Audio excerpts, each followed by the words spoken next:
పెద్దమ్మ తల్లికి మాటిచ్చినానే నిన్నిడిసి ఎల్లనని, ఆ ఈశ్వరుని మీద ఒట్టేసినానే నిన్నెడిపించనని. నా కంఠముల ప్రాణమున్నంత వరకు కాపాడుకుంటానే నా మీద ఒట్టు, దేవుడే మన ఎంట ఉన్నంత వరకు జరిగిపోని అనే నీ నుదుటి బొట్టును.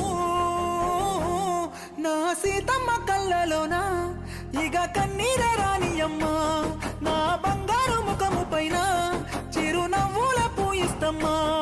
ఆ పెద్దమ్మ తల్లికి మాటిచ్చినానే నిన్నిడిసి ఎల్లనని, ఆ ఈశ్వరుని